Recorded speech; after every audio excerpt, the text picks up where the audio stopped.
The autumn wind swept across Lobo Flats like a restless spirit, carrying with it the scent of sage and distant rain. Abigail Hart stood at her shop window, watching dust devils dance along the main street while her needle worked steadily through worn denim. The rhythmic tick of the telegraph wire outside competed with the distant whistle of the afternoon freight train sounds that had become as familiar as her own heartbeat in the 2 years since Thomas died in the mine collapse. At 28, she'd learned that grief was like the desert itself, vast, unforgiving, but somehow survivable if you knew where to find water. Her fingers traced the edge of Thomas's Colt Navy revolver, tucked discreetly beneath the counter. Some nights she still reached for him in the darkness, finding only cold sheets and the weight of choices unmade. Mrs. Hart. The bell above her door chimed as young Maria Santos peered inside. "Mama says the baby might come tonight. Can you tell her I'll be there before sundown?" Abigail assured the girl, already mentally cataloging her midwife supplies. "And Maria, make sure there's plenty of hot water ready." The girl nodded and scurried away, her bare feet kicking up small clouds along the dusty boardwalk. Abigail turned back to her mending, but her concentration was broken by the sound of hoofbeats too many and too fast for ordinary traffic. Through the wavering heat, she saw them 6 riders moving with the purposeful urgency of men on a mission, or men running from one. The lead rider sat his horse like he'd been born to the saddle, his weathered duster unable to hide the lean strength beneath. When he turned his head, scanning the street with gray eyes that missed nothing, Abigail felt an unexpected flutter in her chest. She forced herself to look away, focusing on the vest she was patching. She had no business noticing strangers, especially not drifters who'd likely be gone before the week was out. Besides, the wedding ring on her finger might be buried with Thomas, but the tan line remained, as did her reputation as a respectable widow. The afternoon crawled by with its usual mix of repairs and gossip. Mrs. Caro stopped by to complain about her boarding house roof, while Sam Chen from the laundry discussed ordering new buttons from the catalog. But Abigail's thoughts kept drifting to those riders and the tension they'd carried like a storm front moving in. As the sun began its descent toward the mesa, she packed her birthing supplies and closed the shop. The Santos family lived on the outskirts of town, past the last decent well and into the scrubland where only the desperate or stubborn tried to scratch out a living. She'd made this journey dozens of times, her old mare Buttercup knowing the way by heart. The trail wound through a narrow canyon where shadows gathered early.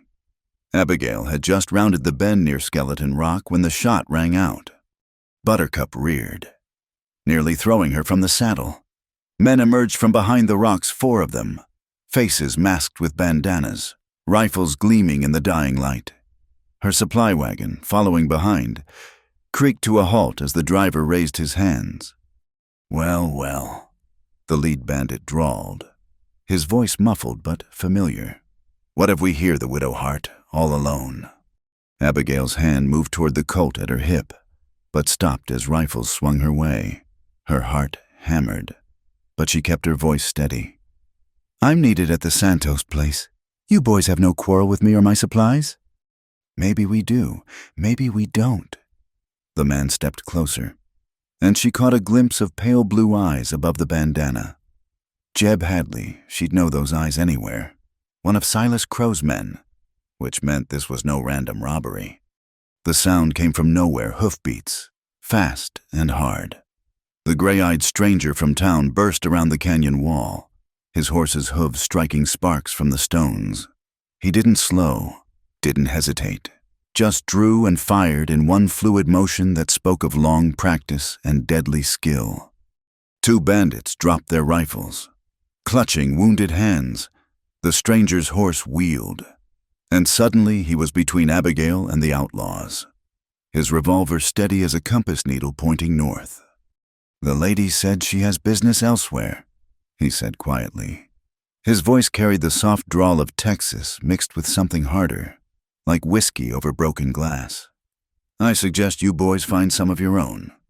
Jeb's eyes darted between the stranger and his wounded men. This ain't your concern. Drifter! Made it my concern when you pointed guns at a woman. The stranger's thumb cocked the hammer with an audible click. Your move. For a moment, the canyon held its breath. Then Jeb jerked his head, and the bandits melted back into the rocks, two of them cradling bleeding hands. They'd be back, men like that always came back, but for now, they were gone. The stranger holstered his weapon and turned to Abigail. Up close, she could see the scar that ran along his jaw, the weariness in those gray eyes that spoke of too many miles and too few reasons to stop riding. Ma'am, he touched his hat brim. You hurt? No, I thank you. She hated how breathless she sounded. Mr. Reed, Elias Reed. He glanced at her wagon. Those medical supplies. Yes, I'm a midwife. The Santos family. I'll ride along. Make sure those boys don't double back. She should have protested. Should have maintained the proper distance expected of a widow. Instead, she found herself nodding. I'd be obliged. They rode in companionable silence, the clip-clop of hooves the only sound. But when Elias shifted in his saddle, Abigail caught sight of something that made her breath catch papers protruding from his saddlebag, covered in columns of figures. And beneath them, the corner of a telegram bearing Silas Crow's name. At the Santos homestead, she delivered Rosa's baby, a healthy boy who entered the world with lusty cries that brought tears of joy to his father's eyes. Elias waited outside, a silent sentinel in the darkness. It wasn't until they were heading back to town, the desert stars brilliant overhead, that Abigail found the courage to speak. Those papers in your saddlebag, they wouldn't happen to concern Mr. Crow's business dealings. Elias stiffened, his hand moving reflexively toward his gun before stopping. In the moonlight, she saw him studying her with those careful eyes. What makes you think that? Because Jeb Hadley doesn't rob medical supplies for profit. She kept her voice level, though her pulse quickened. And because I saw Crow's name on that telegram. For a long moment, only the creak of leather and the distant howl of a coyote broke the silence. Then Elias sighed, a sound heavy with the weight of decisions made and unmade. There's a ledger. Shows Crow's been staging cattle thefts, collecting insurance money, then using the fear to force folks off their land, especially the parcels near water. He paused. I need to get it to the territorial court in Santa Fe. Why trust me? A ghost of a smile crossed his face. Man learns to read people in my line of work. Besides, you didn't flinch when those guns were pointed at you. That tells me something. They'd reached the outskirts of town when the wind shifted, bringing with it the smell of dust and electricity. Abigail looked west to see a wall of brown racing across the desert, a sandstorm, massive and malevolent. We need shelter, she said urgently. Now! They spurred their horses, racing the storm into town. The first stinging whips of sand hit as they reached her shop. Elias was swinging down from his horse. When it happened, his boot caught in the stirrup as the animal shied from the wind. He fell hard, his shoulder hitting the boardwalk with a sound that made Abigail wince. She was beside him in an instant, feeling along his shoulder as he bit back a groan. Dislocated, she could feel the unnatural angle of the joint. Can you stand? We need to get inside. Together they stumbled into her shop as the storm hit full force, turning the world into a howling brown nightmare. Elias slumped against her counter, face pale with pain while the windows rattled in their frames. I need to reset that shoulder, she said, already moving to light the lamps. It's going to hurt. Can't hurt worse than... He broke off, jaw clenched. Then what? Then knowing Crow's going to use this storm. Telegraph lines will be down for days. No way to wire ahead to Santa Fe? She studied him in the lamplight, this stranger who'd risked his life for hers, who carried evidence that could destroy the most powerful man in the territory. Outside, the storm raged like all the furies of hell, cutting them off from the world. Whatever happened next, they were bound together now, for better or worse. First things first, she said firmly, rolling up her sleeves. Let's fix that shoulder, then we'll figure out how to stop Silas Crow. As she prepared to reset the joint, Elias met her eyes. This is going to change things for you. Being associated with me, with this fight, your reputation. Hey, Mr. Reed, she interrupted, her hand steady on his shoulder. My reputation won't feed the Santos children when Crow steals their water. Now hold still. The storm howled its fury against the walls, and somewhere in the darkness, she knew Crow's men were making their own plans. But here in the lamplight, with this enigmatic stranger who'd crashed into her carefully ordered world, Abigail felt something she hadn't experienced since Thomas died. Hope. The morning after the sandstorm dawned clear and ruthless, revealing a town half buried in dust and secrets. Abigail found Elias asleep in her back room, his shoulder bound tight with strips of muslin. She'd worked through the night to reset the joint. His jaw clenched against the pane while the storm rattled the windows like skeletal fingers. Now, watching him sleep, she noticed things the darkness had hidden: the premature silver threading through his dark hair, the way his hand rested near his holster even in rest. A man who'd learned that peace was temporary and trust was deadly. The bell above her shop door chimed. Sheriff Jonah Pike stood in the doorway, his weathered face unreadable beneath his hat brim. At 50, Pike had survived by knowing which battles to fight and which to walk away from. The badge on his chest had grown tarnished with compromise. Heard there was some trouble out by Skeleton Rock yesterday, he said, his eyes taking in the medical supplies still scattered on her counter. Also heard a stranger helped you out. Just a good Samaritan. Sheriff. Abigail kept her hand steady as she folded bandages. Nothing more. Pike's gaze drifted toward the back room. This Samaritan wouldn't happen to be the same fellow who rode in yesterday, gray-eyed man with Texas in his voice. I wouldn't know. The storm. Cut the telegraph lines, I know. Pike removed his hat, running fingers through thinning hair. Also know Silas Crow's breathing fire about some missing papers. Says a former employee stole from him. Man named Reed. Abigail felt her pulse quicken, but kept her expression neutral. Mr. Crow says many things. That he does. Pike studied her for a long moment. You've always been straight with me, Abigail, after what you did for Martha when she was dying.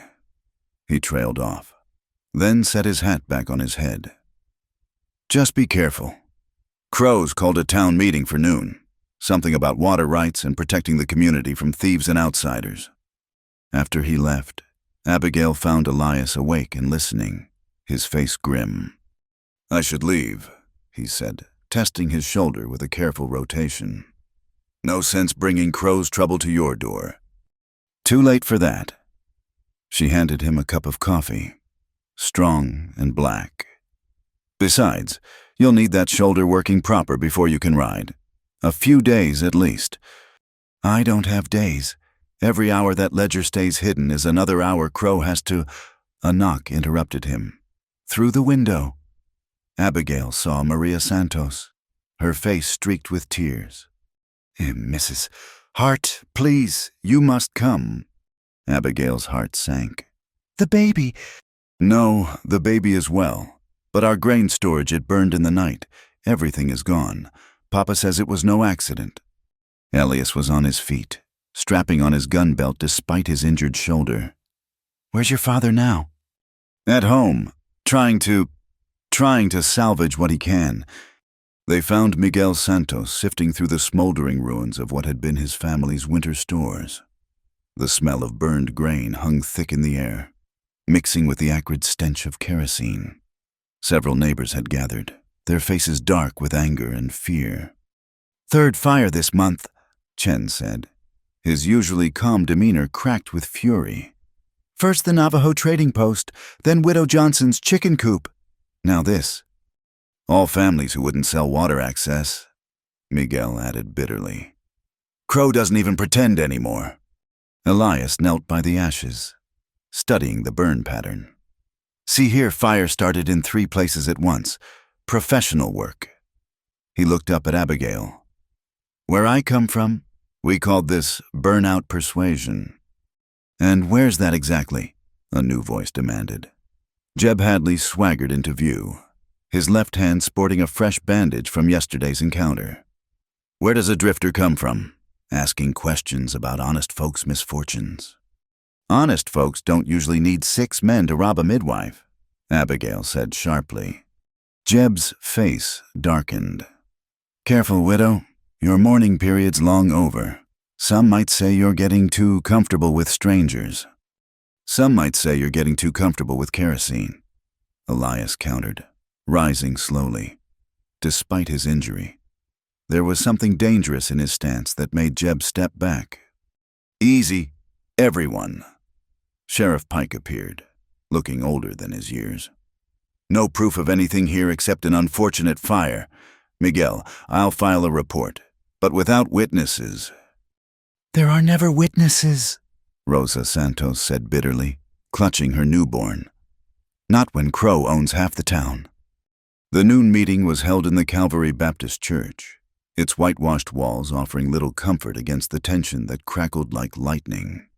Silas Crow stood at the pulpit like a prophet of prosperity, his silver hair gleaming in the sunlight streaming through plain glass windows. Friends, we face a crisis, he began, his voice carrying the authority of wealth. Water is life in this desert, and we must protect it. I've drawn up legal papers, granting management of Spring Bend to those who've proved themselves invested in this community's future. You mean granting it to yourself? Abigail found herself saying, surprised by her own boldness. Crow's eyes, cold as Winter Creek water, fixed on her. Mrs. Hart, I understood you were occupied with female concerns, birth and death and such. Water concerns us all. Mr. Crow, female or otherwise. A murmur ran through the crowd. She saw nods from some of the women, frowns from others. Mrs. Caro looked scandalized. The widow raises a point, Elias said, stepping from the shadows at the back of the church. His appearance sent whispers racing through the pews. If these papers are legal and proper, why the need for midnight fires? Why threaten those who ask questions? And who are you to question anything? Crow's voice dropped dangerously. A thief who stole from his employer. Oh yes, I know who you are.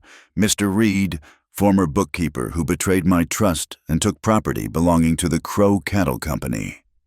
Only property I took was the truth. Elias replied calmly, written in your own hand, unless you're claiming those ledgers are forgeries. The crowd stirred restlessly. Crow's face flushed. But before he could respond, Reverend Mitchell stood. Gentlemen, this is a house of God. Perhaps we should... The church door slammed open. Young Owen Dell from the telegraph office stumbled in, face flushed with exertion and something else fear. Mr. Crow Sheriff riders coming in from the south, Rangers, by the look of them. Crow's composure cracked momentarily before reforming. Well then, Sheriff, seems you'll have help bringing in this criminal.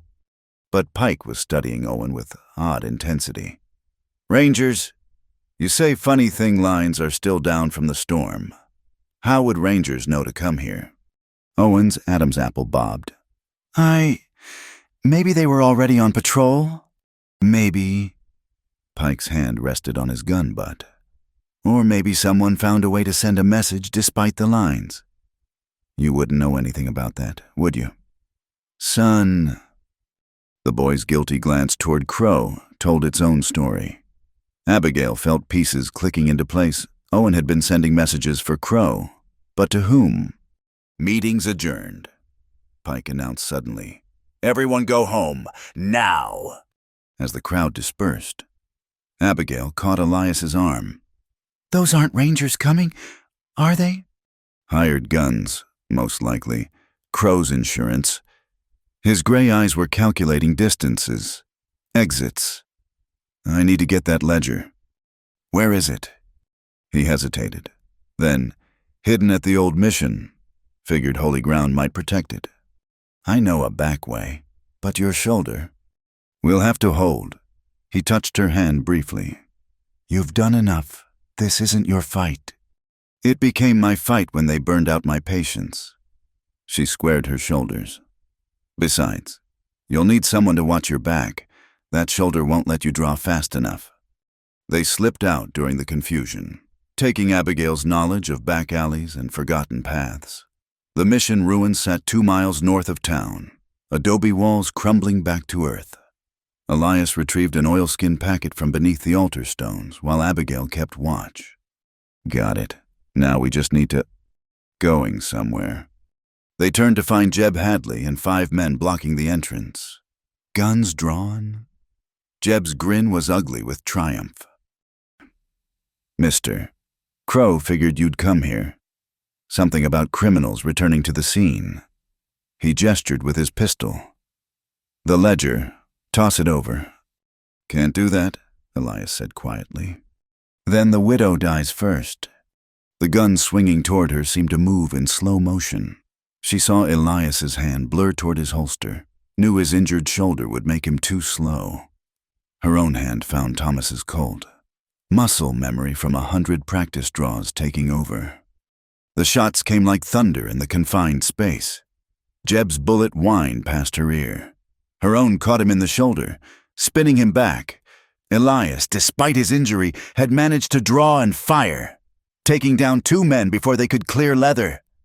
The remaining 3 dove for cover as more shots erupted. Adobe dust filled the air.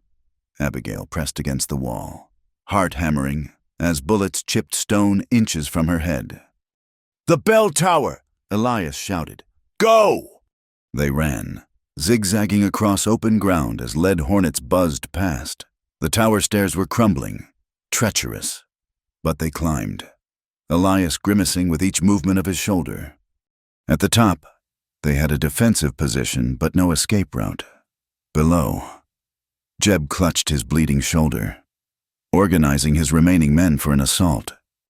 "This is bad," Abigail said, checking her ammunition. 3 shots left. "Been in worse." Elias was pale but steady, though usually not with a lady present. "Despite everything," she laughed. "Mr. Reed, I believe you're trying to charm me while people are shooting at us." Seemed like the time, never know when. A new sound cut him off. Hoofbeats, lots of them, but instead of Crow's hired guns, Sheriff Pike rode into view, accompanied by a dozen townsmen including Miguel Santos, Chen, and even Reverend Mitchell carrying an old shotgun. "Jeb Hadley," Pike's voice boomed. "You and your boys are under arrest for attempted murder, arson, and conspiracy." Jeb's face went slack with shock. "Sheriff, Mr. Crow said—" "Mr. Crow says too much. Drop your guns, now!" The standoff stretched taut before Jeb's men began dropping their weapons. As Pike's posse rounded them up, the sheriff looked up at the tower. "You 2 planning to stay up there all day?" As they descended, Abigail asked, "What changed your mind?" "Sheriff." Pike's smile was tired but genuine. Owen Dell, boy's conscience finally got the better of him. Confessed to sending false messages for Crow, intercepting others, even showed me where he hid copies. He turned to Elias. "Your message to Santa Fe. It went through before the storm. Help's already on the way." That evening, as the sun painted the desert in shades of blood and gold, Abigail tended Elias's shoulder again. They sat on her back porch, watching the light fade while the night sounds began coyotes calling, the distant whistle of the evening train. "You'll be leaving soon," she said, not quite a question. "Need to testify in Santa Fe. After that." He shrugged with his good shoulder. "There's always another town, another job." "Is there?" She kept her eyes on her work, not trusting herself to look at him. "What about staying building something instead of always moving on?" His hand covered hers, stilling her movements. "Abigail, I know." She pulled away, busying herself with putting away supplies. You're not the staying kind. I understand. Do you? His voice was rough. Do you understand what it's like to want something you've got no right to want, to stand in a church and watch you face down Crow, knowing you're 10 times braver than any man I've ridden with? She turned to find him standing close, his eyes no longer cold but burning with something that made her breath catch. I've got nothing to offer, he continued. Just a past full of mistakes and a future full of uncertainty. I'm not asking for promises, she said softly. Just possibility. He cupped her face gently, thumb tracing her cheekbone. You deserve better than possibility. Maybe I don't want better. Maybe I want real. The kiss was soft, tentative, tasting of coffee and desert dust and hope. When they parted, she saw something ease in his expression, some wall crumbling like old adobe. Santa Fe's not so far, he said. Might be I could find reasons to come back. Might be I'll give you some. Later, as she watched him walk back to the boarding house. Abigail touched her lips and smiled. The stars were coming out, brilliant in the clear desert air. Tomorrow would bring new challenges. Crow wasn't finished, and the territorial authorities would want their pound of flesh. But tonight, she'd kissed a dangerous man with gentle hands, and the world felt full of possibility. In the distance, a mockingbird began its evening song, trying on different voices in the darkness. Like all of them, Abigail thought trying on new selves, new chances, new hopes in this hard land that broke as many dreams as it built. But sometimes, just sometimes, it let love take root in the most unlikely soil. The autumn festival came to Lobo Flats like a desperate prayer, strung with paper lanterns and the forced gaiety of people trying to forget their troubles. Main Street transformed for one day, with bunting stretched between buildings and tables groaning under the weight of preserves, pies, and hope. Abigail adjusted her best blue calico dress, the one Thomas had loved, and tried not to search the crowd for gray eyes. Elias had been distant since their kiss 3 nights ago, polite but careful, like a man walking around broken glass. She understood the territorial marshals were due any day, and his testimony would either free the town or mark him as a permanent target. Step right up, Barnabas Fitzgerald, the traveling showman, gestured grandly at his shooting gallery. Test your aim against the finest marksmanship challenge west of the Mississippi. Children clustered around the ring toss while their parents pretended the recent fires hadn't happened, that neighbors hadn't chosen sides, that Silas Crow wasn't watching from the hotel balcony like a hawk studying mice. Mrs. Hart. Owen Dell appeared at her elbow, still bearing the haunted look of a boy who'd learned too late the weight of his choices. Might I speak with you? Of course, Owen. He glanced around nervously. I wanted to apologize for my part in everything, and to warn you. I heard Mr. Crow talking with some men last night, rough men. They mentioned Mr. Reed's name. Before she could respond, the fiddle music scraped to a halt. Jeb Hadley stood in the center of the street, his arms still in a sling from their confrontation at the mission. But it was the 5 men flanking him that made Abigail's blood run cold. Strangers with the dead-eyed look of those who killed for coin. Afternoon, folks, Jeb called out, his voice carrying across the suddenly silent crowd. Don't mean to interrupt your festivities, but we're looking for a thief. Elias Reed. Heard he might be skulking about. Sheriff Pike pushed through the crowd. Jeb, you're supposed to be awaiting trial. Been released on bond. Sheriff Mr. Crow's generosity. Jeb's smile was all teeth. Now, about Reed. I'm right here. Elias stepped from the shadow of the mercantile, moving with that dangerous grace despite his healing shoulder. He'd dressed for the festival clean shirt, string tie, but his gun rode low and ready. No need to terrorize families. Hadley, your business is with me.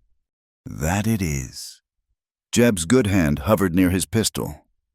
Mr. Crow wants his property returned. The ledger you stole. Already turned over to the law. Copies Maybe, but we want the original. The one with Mr. Crow's personal notations. The crowd had formed a loose circle. Festival forgotten. Abigail saw Miguel Santos ease his family toward safety, while Chen positioned himself near the water barrel cover if shooting started. "Can't help you," Elias said simply. "Then maybe the widow can." Jeb's eyes found Abigail. "Heard you two have gotten close. Real close. Shame if something happened to her shop. Fire spreads so fast in these wooden buildings." The threat hung in the air like smoke. Abigail felt anger override fear. The same fury that had sustained her through Thomas's death and every hard day since. "You threatening me? Jeb Hadley." She stepped into the circle, chin high, in front of the whole town, because last I checked, threatening a woman was still coward's work, even in Crow's version of the law. Whispers ran through the crowd. She saw Mrs. Caro's shocked face, other women nodding approval. Even some of Crow's sympathizers looked uncomfortable. "Nobody's threatening nobody," one of the hired guns said, trying to diffuse. "Just a friendly conversation about stolen property."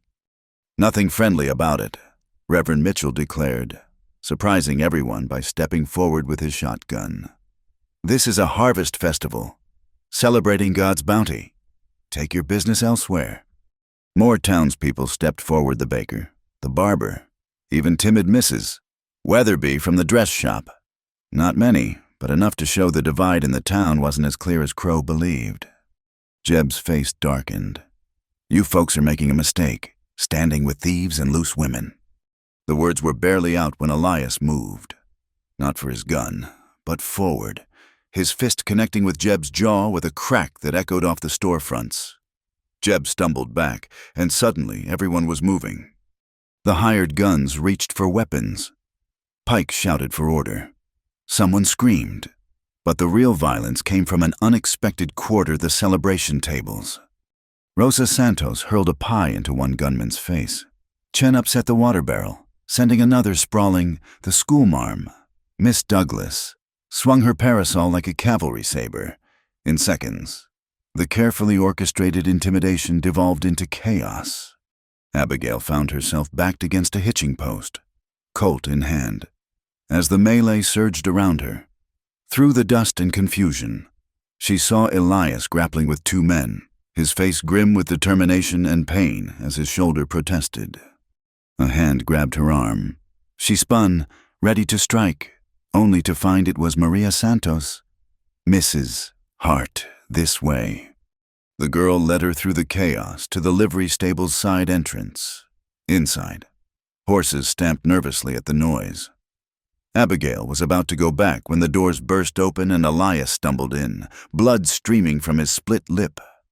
"Elias?" She caught him as he sagged against a stall. "Your mouth."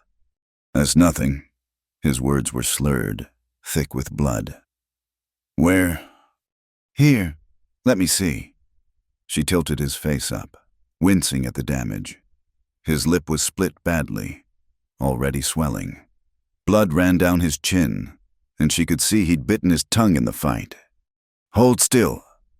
She pressed her handkerchief to the wound, but it soaked through immediately. The blood kept coming, and something wild rose in his eyes, pain mixing with a desperate need she recognized from her own lonely nights. "Abigail," he said thickly, catching her wrist. "I can't." She didn't let him finish. Rising on her toes, she pressed her lips to his, tasting copper and desperation. She kissed him, bloody kissed him like the world was ending. Like the crowd outside didn't exist, like they weren't hiding in a stable reeking of hay and horse. He laughed, actually laughed, a sound caught between disbelief and something rawer. Then his arms were around her, and he buried his face in the curve of her neck, his whole body trembling. Not from pain, she realized, but from need, the kind that came from being alone too long, from keeping walls up until they became prisons. "God, Abigail," he whispered against her skin. "What are you doing to me?" "Saving you," she whispered back, holding him as he shook. "Maybe saving us both." They stayed like that, clinging to each other while outside the chaos gradually died down. She felt the moment he began to pull himself together, walls trying to rebuild. But something had changed. She'd seen past his defenses, and he'd let her. "We should go," he said finally, pulling back. His lip was still bleeding, face a mess, but his eyes were clearer. "Pike will need statements." She helped him clean up as best they could with the stable's water bucket, her hands gentle on his battered face. Neither spoke about what had just happened, but it hummed between them like telegraph wire in the wind. When they emerged, the street looked like a battlefield. Overturned tables, scattered produce, and several groaning men being tended by Dr. Holcomb. Jeb Hadley sat in the dirt, nose clearly broken, while Pike supervised the arrest of the hired guns. "There you are," Pike said, eyeing Elias's condition. "Thought we'd lost you in the excitement. Just catching my breath. Sheriff." Pike's gaze flicked between them, taking in Abigail's mussed hair and the blood on her dress. "I see. Well, Mr. Reed, seems like half the town's willing to vouch you were defending yourself. The other half," he shrugged. "They'll come around or move on." Silas Crow descended from his balcony perch like a buzzard settling on carrion. His expensive suit remained immaculate, but fury radiated from every line of his body. "This is what you've brought to our town," he addressed the crowd, pointing at Elias. "Violence, division, chaos." "No, sir," Abigail found herself saying, stepping forward. "You brought this, every burned barn, every threatened family, every lie about water rights. Mr. Reed just brought the truth." "Truth," Crow's laugh was ugly. "From a woman who consorts with drifters, who forgets her place and her dead husband's memory." The words hit like physical blows, designed to shame her back into silence. Around her, she felt the crowd's judgment, some sympathetic, others scandalized. Misses. Kara was already shaking her head, and Abigail knew her boarding house room would no longer be available. But instead of shrinking, she lifted her chin higher. "My husband died in your mine, Mr. Crow, a mine you knew was unsafe but kept open because closing it would cost money. So don't you dare invoke his memory." She turned to the crowd, meeting eyes one by one. "Yes, I stood with Mr. Reed. Yes, I'll stand with anyone who fights for what's right. And if that makes me a loose woman in your eyes, then so be it. I'd rather be thought loose than be proved a coward." The silence stretched taut before Rosa Santos began clapping. Slowly, others joined, not many, but enough to show that courage could be contagious, that one woman's defiance could crack the fear Crow had cultivated. Crow's face had gone dangerously still. "You'll regret this, Mrs. Hart. All of you who stand against progress, against the natural order, you'll regret it." He turned on his heel and strode away, his remaining men trailing behind. The threat lingered in the air like smoke from a distant wildfire. As the crowd dispersed, Elias touched her arm gently. "That was what you did." "Stupid," she suggested, suddenly feeling the weight of what she'd just declared. "Reckless." "Magnificent," he corrected, also terrifying. "You've made yourself a target now." "I was already a target the moment I helped you." She looked at her shop, wondering if it would still be standing come morning. "At least now it's in the open." Owen Dell approached hesitantly. "Mrs. Hart, I want to help, to make things right. I know which telegraph lines Crow uses for private messages. If we could intercept them." "That's dangerous thinking, boy," Pike warned, but there was approval in his tone. "Everything's dangerous now." "Sheriff," Owen replied with newfound steel, "might as well be dangerous for the right reasons." As the sun began its descent, painting the sky in shades of violence and beauty, Abigail walked with Elias toward her shop. His hand brushed hers, not quite holding, but close enough to promise. "The marshals will be here soon," he said quietly. "Once I testify." "You'll leave." She kept her voice steady. "I know." "Maybe, or maybe I'll find I've got reasons to stay." He stopped walking, turning to face her. Abigail, that kiss was perfect, she interrupted. Blood and all? Despite his split lip, he smiled. You're not like anyone I've ever known. Good. I'd hate to be forgettable. They'd reached her shop. Through the window, she could see everything unchanged: her sewing machine, the bolts of fabric, Thomas's colt on the counter. But she was changed, and there was no going back. Stay alert tonight, Elias warned. Crow won't let this stand. He'll... A rock crashed through her window, glass showering across the floor. Wrapped around it was a note in crude letters: whores and thieves burn the same. Elias was already moving, gun drawn, scanning the street, but whoever had thrown it was gone, leaving only the promise of violence to come. You can't stay here tonight, he said firmly. This is my home, my shop. I won't be driven out by men who burn buildings with families inside. He caught her shoulders gently. Please, the Santos family would take you in. Or I could stay with you, she said quietly. After all, my reputation's already ruined. Might as well make it worthwhile. He searched her face, looking for doubt or fear. Finding none, he pulled her close, mindful of his injured lip. You sure you know what you're doing? No, she admitted, feeling his heartbeat against her chest. But I'm tired of being sure. Tired of being safe. Tired of being alone. In the distance, coyotes began their evening chorus, wild and free and unashamed.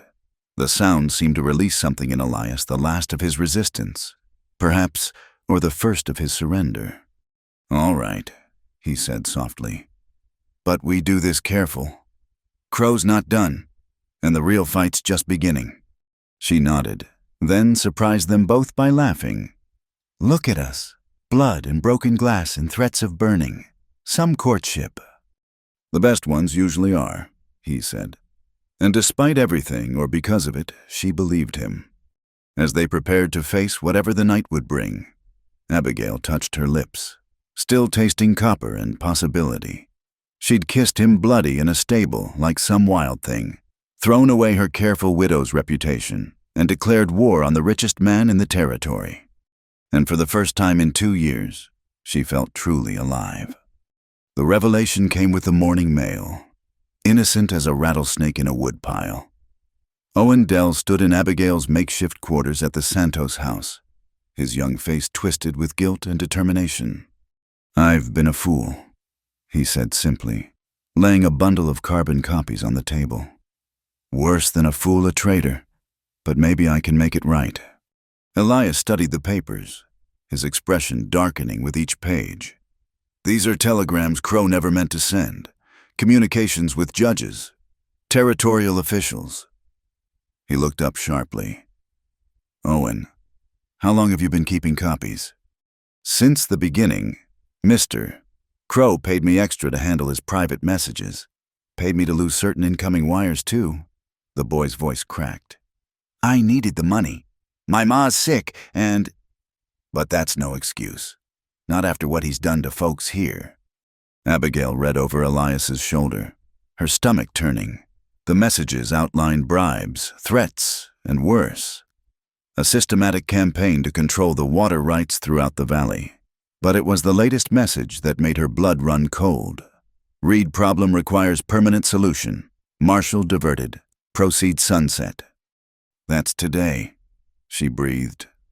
And Marshal Stockton won't arrive until tomorrow. Pike said from the doorway. None of them had heard the sheriff approach.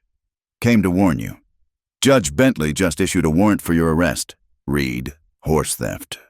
Horse theft. Elias laughed bitterly. That's a hanging offense. Exactly. Pike's weathered face was grim. Bentley's in Crow's pocket, these telegrams prove it. But right now, he's got the law on his side. I have to bring you in. Sheriff, Abigail started. But Pike held up his hand. I said I have to bring you in. Didn't say when. Didn't say I wouldn't stop for coffee first. Maybe visit the Santos baby. Could take hours. He met Elias's eyes.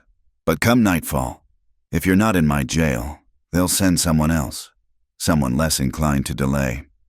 The meaning was clear: run or fight, but choose quickly. I'm not running, Elias said quietly. Done enough of that. Then we'd better come up with a plan, Abigail said, already thinking. Owen, can you send a telegram without going through the office? The young man nodded. There's an old practice key in the storage room. I could tap directly into the line. Then wire Marshal Stockton. Tell him to ride hard. She turned to Pike. Sheriff, how many men would stand with us against a lynch mob? Pike considered. Openly, maybe a dozen, but Crow's hired guns number at least 20 now. Not good odds. What about the Mexican families? Miguel Santos spoke from behind them, making everyone jump. Pardon, but thin walls, my people. We know what it is to be hunted for convenience. We will stand. And the Chinese Chen had appeared as well, quiet as smoke. We too understand injustice. My cousins from the railroad camp, they remember when Crow tried to cheat their wages. They have not forgotten. The Navajo won't involve themselves in white man's law, Pike said, then paused. But they might help in other ways. Atsa's family knows every hidden trail for 50 miles. As the day wore on, their desperate alliance grew. The baker's wife offered her root cellar as a hiding spot. The schoolmarm volunteered to carry messages. Even Mrs. Weatherby, timid as a mouse, declared she'd had enough of Crow's bullying. But it was Reverend Mitchell who surprised them most. I've been praying on this, he said, fingering his worn Bible. Realized I've been preaching about standing against evil while sitting comfortable in my pulpit. No more. The church is sanctuary. I'll not let them drag anyone from God's house. As plans solidified, Abigail found a moment alone with Elias on the Santos's back porch. The afternoon sun cast long shadows, and somewhere a meadowlark sang despite the tension. You could still run, she said softly. Owen could delay the warrant. No? He took her hands, his thumbs tracing her knuckles. I've been running since the war ended, town to town, job to job, always looking over my shoulder. I'm tired. Abigail, tired of being nowhere and no one. You're someone to me, she whispered. He pulled her close, and she could feel the steady beat of his heart. That's why I'm staying. That and... He gestured at the people visible through windows and doorways, all preparing for the night's confrontation. This community, something worth fighting for. It could go bad. Pike's right about the numbers. Then we'll make the numbers not matter. His smile was sharp as a blade. Crow's men are hired guns. Mercenaries fight for pay. These people, they're fighting for home. The sun was kissing the horizon when the mob finally formed. Abigail watched from the church bell tower as they gathered outside the jail 30 men, maybe more, some carrying torches despite the early hour. Jeb Hadley was there, nose still bandaged, along with the hired guns from the festival.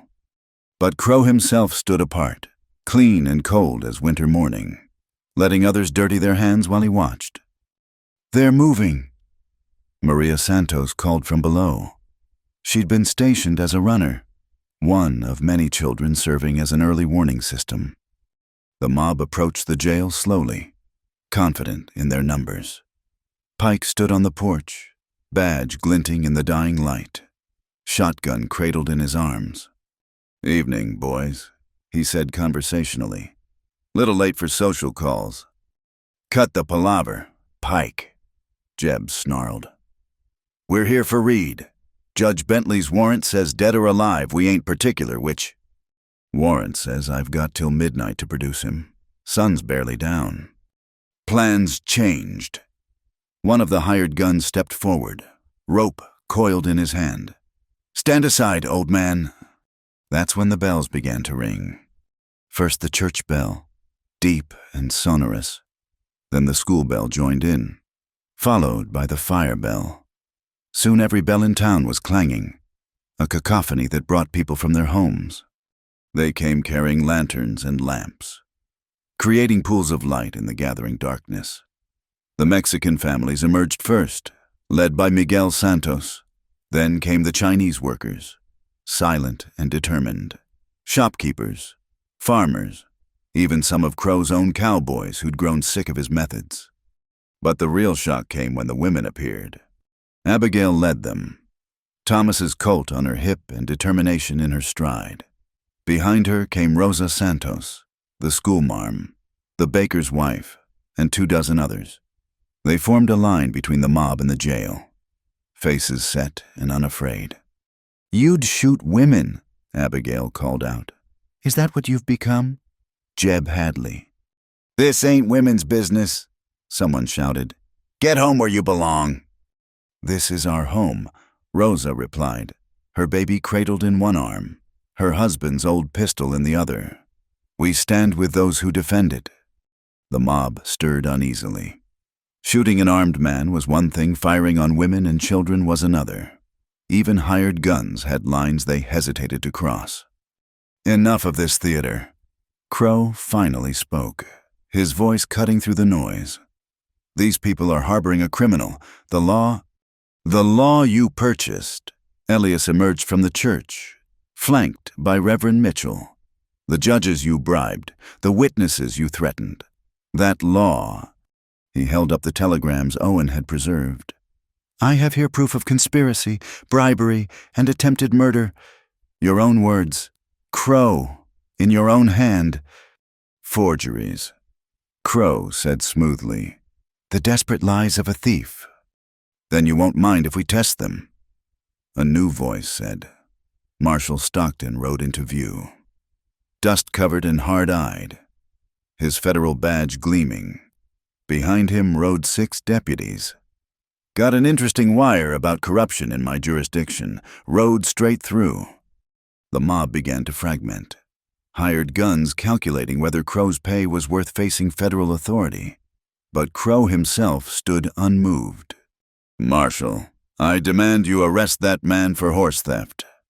"I'll be reviewing all warrants," Stockton said mildly. "After I investigate these allegations of bribery. Should only take a few weeks." "This is intolerable." "No," Pike interrupted, stepping forward. "What's intolerable is burning out families, threatening women, corrupting the law for profit." He unpinned his badge, studying it in the lamplight. "I've worn this star for 20 years. Compromised too much, looked away too often. No more." He repinned the badge and drew his shotgun. "Jeb Hadley, you're under arrest for arson, assault, and conspiracy. Same for any man standing with you." The square erupted. Some of the hired guns went for their weapons. Others threw them down and backed away. Jeb, snarling, reached for his pistol only to freeze as Abigail's coat pressed against his temple. "Don't," she said quietly. "I'm done with the violence, but I'll finish it if I must." The standoff stretched taut as wire. Then Chen's cousin stepped forward and laid his ancient rifle at Pike's feet. "We stand with the law," he said in careful English. "True law." One by one, others followed. Weapons were surrendered or holstered. The mob dissolved like morning mist, leaving only Crow and his most loyal men. "This isn't over," Crow said, his composure finally cracking. "I own this town. I made it what it is." "No," Elias said, moving to stand beside Abigail. "These people made it, built it, bled for it. You just took credit and profit." Marshal Stockton dismounted, approaching Crow with measured steps. "Silas Crow, I'm placing you under arrest pending federal investigation. I'd advise you to come quietly." For a moment, violence hung in the air like lightning about to strike. Then Crow laughed a sound like breaking glass. "Very well, Marshal. I'll play your game. My lawyers will have me free within the week." As the federal deputies led Crow away, the crowd began to disperse, but the change in the air was palpable. Fear had broken like fever, leaving something cleaner in its wake. "It's not finished," Pike warned, watching the prisoners being loaded into a wagon. "Crow has influence beyond this town." But the town's no longer his. Reverend Mitchell observed, "That's a start." Owen approached hesitantly, face drawn with exhaustion. "Mr. Reed, Mrs. Hart, I'm sorry for my part in this. If there's anything—" "You stood up when it mattered," Elias said simply. "That's worth more than apologies." As the square emptied, Abigail found herself standing with Elias beneath the stars. The night had turned cool, and she shivered slightly. Without word, he draped his coat around her shoulders. "So what happens now?" she asked. "Now I testify. Help the marshal build his case. Make sure Crow pays for what he's done." He paused. "Could take months, maybe longer." "That's not what I meant." He turned to face her, his expression soft in the lamplight. "I know." He cupped her face gently. "What happens now is I stop running, find work that doesn't involve a gun, maybe help Chen expand his business. I'm good with numbers when they're honest. And us. We take it slow. Do this proper. Let me court you without blood and bullets getting in the way." His thumb traced her cheekbone. "If you'll have me, a broken-down ex-gunman with more past than future." "I prefer to think of you as a man who stood when it mattered," she said, echoing his words to Owen. "Who helped a town find its courage?" "Pretty words won't change what I've been." "No, but they might shape what you become." He kissed her then, gentle and sure. Nothing like the desperate passion in the stable. This was a promise, a beginning, a choice made in peace rather than crisis. When they parted, she saw Pike approaching, his expression thoughtful. "Reed, I could use a deputy. Someone who knows both sides of the law. Pays not much, but it's honest." Elias looked at Abigail, question in his eyes. She nodded, smiling. "I'll think on it, Sheriff, but first, I need to finish this business with Crow. Make sure the truth gets told." "Fair enough." Pike touched his hat to Abigail. "Ma'am, you did good tonight. Thomas would have been proud." After he left, Abigail leaned into Elias's warmth. "Deputy Reed has a nice sound. Better than Drifter Reed, I suppose." "Much better." She looked up at the stars, feeling possibilities unfurl like flowers in rain. "You know what this means. You'll need a place to live. Something more permanent than the boarding house." "That's true. Know anyone with a room to rent?" She laughed, the sound bright in the darkness. "I might, but I'm particular about tenants. Only take the respectable sort." "Then I'd better work on becoming respectable." "Don't work too hard," she said, standing on her toes to whisper in his ear. "I rather like you a little rough around the edges." As they walked back toward town, the church bells began to ring again, not in alarm this time, but in celebration. The sound carried across the desert, proclaiming to the vast darkness that here, in this small place, justice had won a victory. It was just the beginning. Crow would fight back with lawyers and influence. There would be trials, testimonies, and the slow work of rebuilding trust. But tonight, walking beside a man who'd chosen to stand and fight rather than run, Abigail felt the future spreading before them like an unwritten page. Tomorrow would bring its own challenges. But tonight, they'd faced down a mob and won. They'd proven that courage was contagious, that ordinary people could stand against extraordinary greed. And in the morning, when the sun painted the desert gold and the town woke to a new day, they'd begin the real work, building something worth keeping, something worth passing on. Together, the wheel tracks led into bone-dry canyon like a confession written in dust. Abigail crouched beside them, reading the story, heavy wagon, 4 horses moving fast despite the dangerous terrain. Beside her, Miguel Santos pointed to a darker stain in the sand. "Blood," he said quietly. "Not much, but fresh." They'd been tracking since dawn, following the marshal's transport wagon that had left with Elias and 2 federal deputies the night before. It should have been a simple transfer to the district court, But the wagon never arrived. Now, with the sun climbing toward its merciless zenith, they raced against time and heat. This way. Atsa emerged from behind a boulder cluster, moving with the fluid grace of one born to this land. The young Navajo woman had appeared at first light, summoned by Miguel's wife, who knew her from the weekly market. The tracks split here. Main wagon continued to the canyon. 2 riders went up the ridge. Ambush, Abigail said, the word tasting like ashes. They were waiting. Behind them, Chen pulled up on his sturdy mountain pony, saddlebags bulging with water and medical supplies. Sheriff Pike is still organizing the search party. Said we should wait. Elias doesn't have time to wait, Abigail replied, checking Thomas's colt.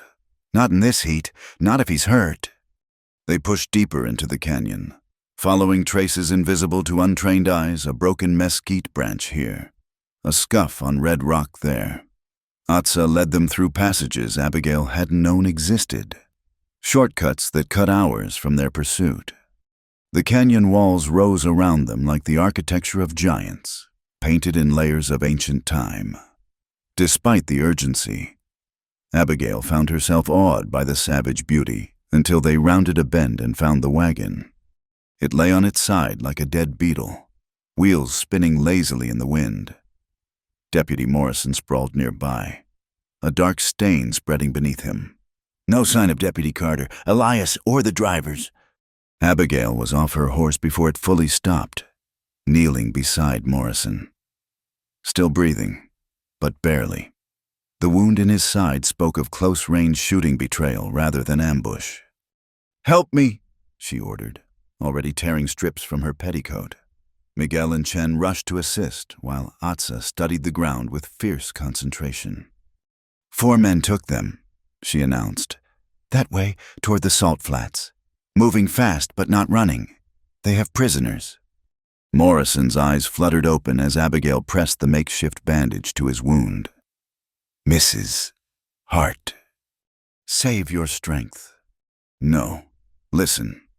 His hand clutched weakly at her sleeve. Carter. He was with them. Sold us out.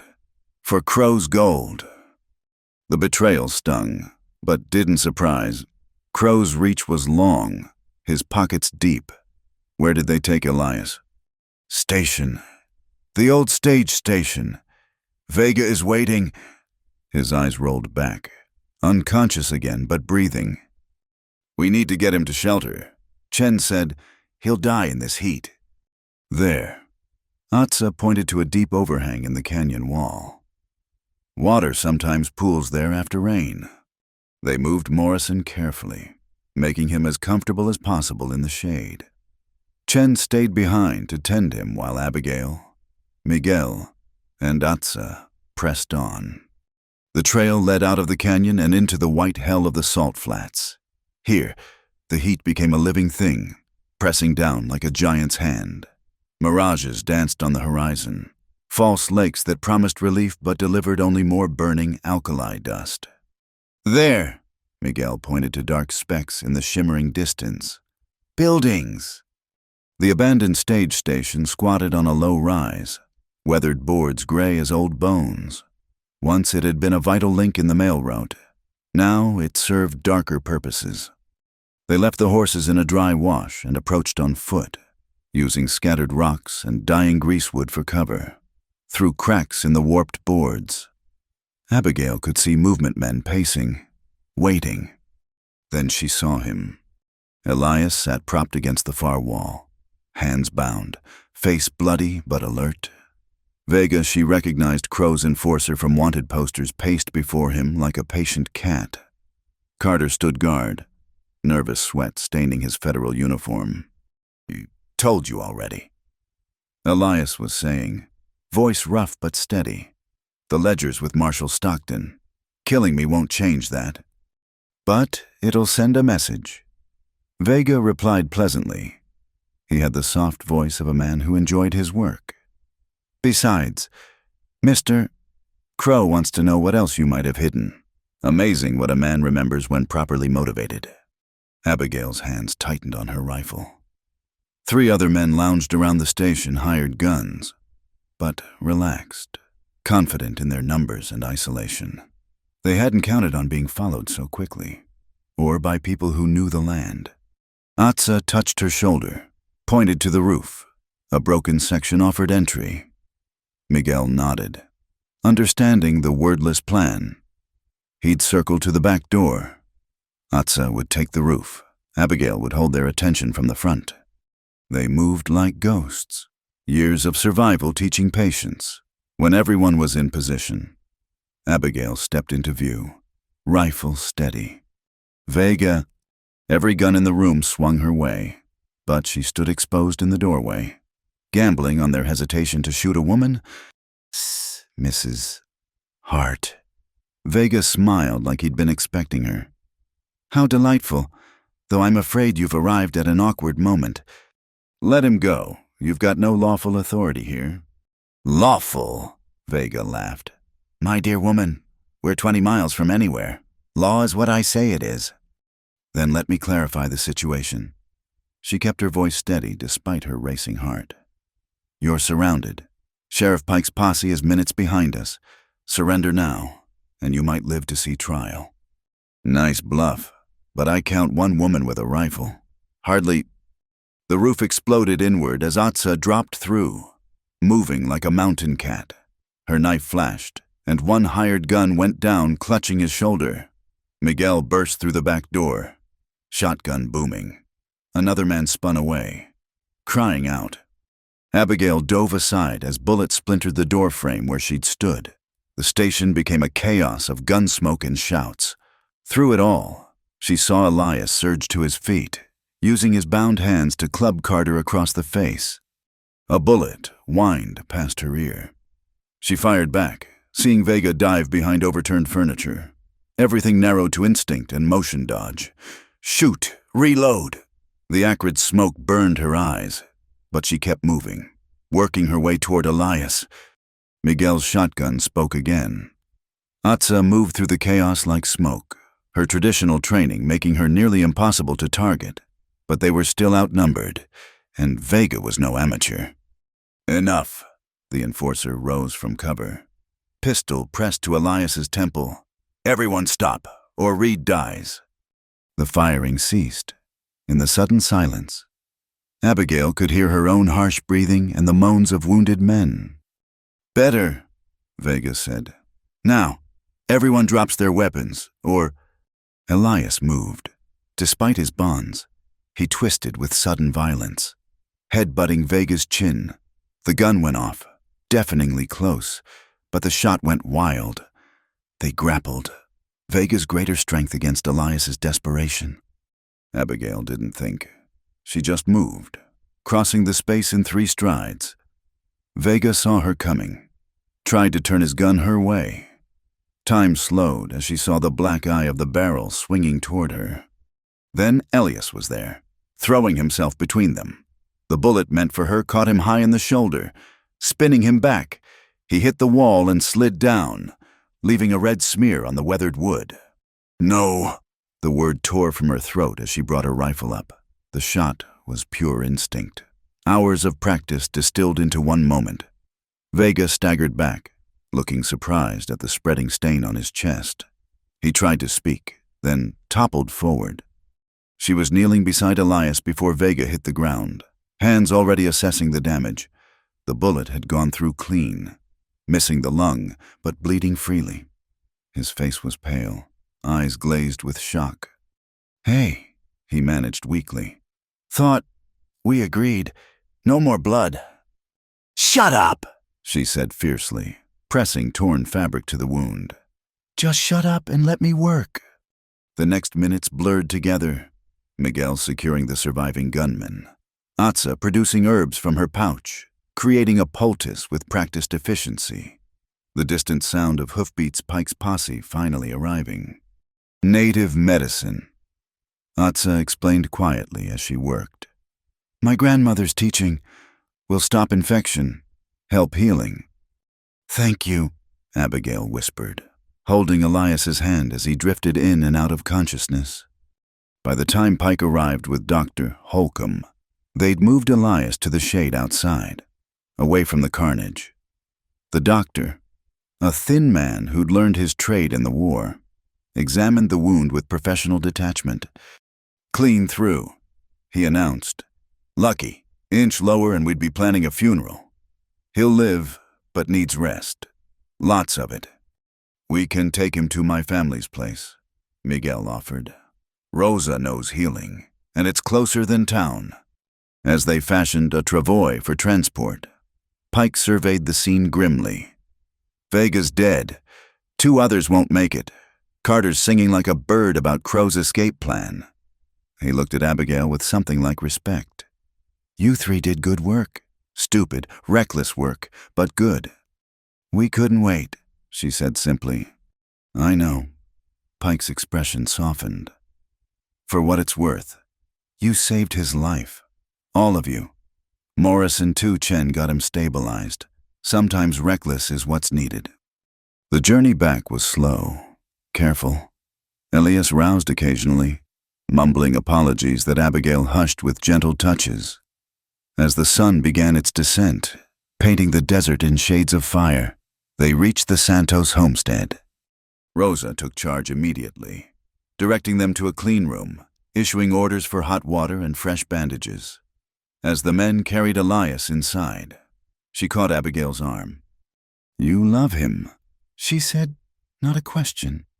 "Yes," Abigail admitted, too exhausted for denials. "Good.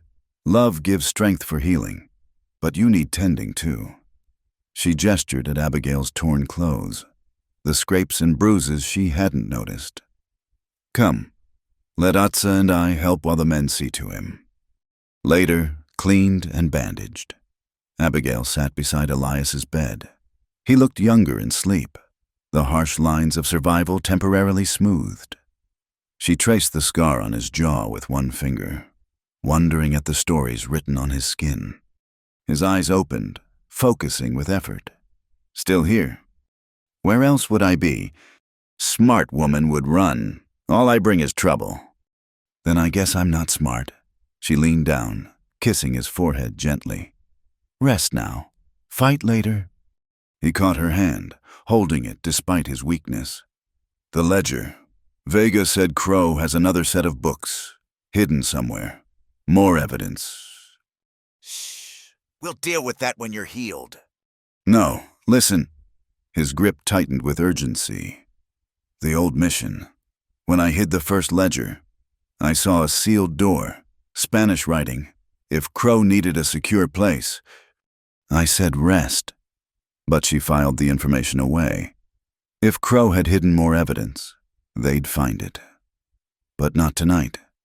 Tonight was for healing, for gratitude, for the quiet miracle of survival. Outside, she could hear the Santos children playing, their laughter bright against the gathering dusk. Miguel's guitar picked out a soft melody, normal sounds of life continuing, precious in their simplicity. "Stay," Elias asked, already drifting back toward sleep. "Always," she promised, settling into the chair beside his bed. Through the window, the first stars appeared in the darkening sky, somewhere out there. Crow was planning his next move, marshaling lawyers and influence. The fight was far from over. But here, in this moment, with the man she loved breathing steadily beside her and friends standing guard, Abigail felt a deep peace. They'd walked into the desert and brought him back. They'd faced killers and survived. Tomorrow would bring new challenges. Tonight, she would keep watch over his sleep and count each breath as a victory. In the main room, she heard Owen Dell's voice, reporting on telegraph intercepts, Chen discussing supply routes with Miguel, Atsa teaching Rosa's daughter about desert plants, Pike planning with his deputies. A community, forged in crisis, strengthened by shared purpose. This was what Crow could never understand, that some things couldn't be bought or burned or bullied into submission. Some things could only be earned through courage and sacrifice and the choice to stand together. Elias stirred, mumbling something she couldn't catch. She squeezed his hand gently, an anchor in the darkness. I'm here, she whispered. We're all here. And they were battered but unbroken, ready for whatever came next. Together, the freight depot sprawled along the Pecos River like a wooden serpent, warehouses and cattle pens baking under the noon sun. Dust hung thick in the air, stirred by hundreds of hooves as Crow's men drove the herd toward the loading chutes. It was to be the biggest shipment of the season and their last chance to stop him.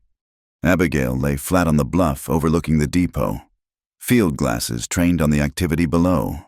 Beside her, Sheriff Pike made notes in his worn notebook while Elias tested his draw with his left hand, his right arm still weak from the gunshot wound. 40 men, maybe more, Pike muttered. Plus the railroad workers Crow's bought. We've got 23. 24, Chen corrected, appearing silently beside them. My cousin from Silver City arrived an hour ago, good with dynamite from his mining days. We're not blowing up the depot, Pike said firmly. No, but a few strategic distractions. Chen smiled thinly. Cattle stampede very easily when frightened. Elias lowered his glasses, face grim. They're by the main warehouse. Those aren't cattle records they're burning. Black smoke rose from metal drums, papers curling into ash. Crow stood nearby, immaculate despite the heat, watching his men destroy evidence with calm satisfaction. If we don't move soon, there won't be anything left to prove his crimes. Abigail said, moving too soon gets people killed. Pike checked his pocket watch. Federal marshals are still 6 hours out, maybe more if Crow's people sabotage the rails again. Then we need to stall him. Elias studied the layout with professional interest. Abigail, you still have that dress from the festival, the blue one. She frowned. Yes, but Crow's never seen you dressed formal. Hair up, different walk. You could pass for a railroad inspector's wife. Get close enough to... Absolutely not. Pike interrupted. I won't have... You won't have what, Sheriff? Abigail's voice carried steel. A woman taking the same risks as men I've already been shot at, threatened, and burned out. A dress doesn't make me more vulnerable than I already am. Before they could argue further, a commotion erupted below. Jeb Hadley, out on bail despite Pike's protests, dragged a struggling figure toward Crow, even from distance. They recognized Owen Dell. No, Abigail breathed. He was supposed to stay hidden at the church. They watched helplessly as Jeb threw Owen to the ground at Crow's feet. Words were exchanged, too distant to hear. Then Crow nodded to his men. They hauled Owen toward the warehouse where the papers burned. Change of plans, Pike said grimly. We go now. The three-pronged assault came together with desperate precision. Miguel led the Mexican families along the riverbank, using the cottonwoods for cover. Reverend Mitchell approached openly from the main road, accompanied by several town elders demanding to inspect the cattle for their brands. And Abigail, her hair pinned high and manner imperious, swept toward the office building with Chen's wife as her maid. I demand to speak with Mr. Crow immediately, she declared to the startled guards, affecting an Eastern accent. My husband will hear about these delays. Do you have any idea how much the railroad loses for every hour these cattle aren't loaded? The guards, confused by her sudden appearance and air of authority, hesitated just long enough. Behind them, Elias and Pike emerged from beneath the loading platform where they'd crawled through mud and worse. The first gunshot shattered the noon heat like breaking glass. Now, Pike bellowed, and the depot erupted into orchestrated chaos. Chen's cousin touched flame to fuse, and a small explosion rocked the far cattle pen. Not enough to harm the animals, but sufficient to start them milling nervously. Cowboys shouted, trying to calm the herd, but Miguel's group fired into the air from the riverbank, completing the panic. 1,000 head of cattle became a brown wave of destruction, smashing through fences, overturning wagons, scattering Crow's men like leaves. In the confusion, Abigail shed her disguise and pulled Thomas's Colt, making for the warehouse where Owen was held. She found Elias already there, standing over two unconscious guards. His face was pale with exertion, gun in his left hand. "Thought I told you to wait," she said. "You're a bad influence," he replied, then kicked open the door. Inside, the scene stopped her heart. Owen hung suspended by his wrists, blood running from a split lip. Jeb stood behind him with a knife, while another man fed papers into the burning drums. "Well, well," Jeb drawled, not seeming surprised. "The widow and her pet gunslinger. Just in time for the show." "Let him go, Jeb," Elias said quietly. "Boy's got nothing you want." "Oh, yes, but he does. Names, dates, every telegram he copied. Mr. Crow wants to know who else knows what." Jeb pressed the knife to Owen's throat. "Drop your guns, or the boy bleeds out." Time seemed to stretch. Abigail met Owen's terrified eyes, saw him mouth the word no. Brave, foolish boy. She calculated angles, distances, knowing Elias was doing the same. Then Owen did something unexpected. Using his suspended weight, he kicked backward with both feet, catching Jeb in the stomach. The knife went flying as they both stumbled. Abigail's shot caught the other man before he could draw, while Elias rushed forward to cut Owen down.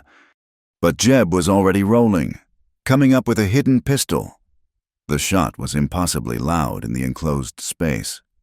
Elias spun, clutching his side where the bullet had reopened barely healed wounds. He went down hard, gun clattering away.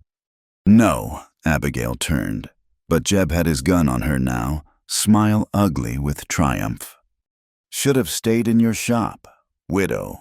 Should have kept to women's work and—" The bullet took him mid-word, not from Abigail's gun, but from the doorway where Owen stood swaying. Elias's dropped pistol smoking in his shaking hands. Jeb looked more surprised than pained as he crumpled. "Did I—" Owen stared at the gun like he'd never seen one before. "Is he—" "You saved us," Abigail said firmly, then knelt beside Elias. Blood seeped between his fingers, but his eyes were alert, focused.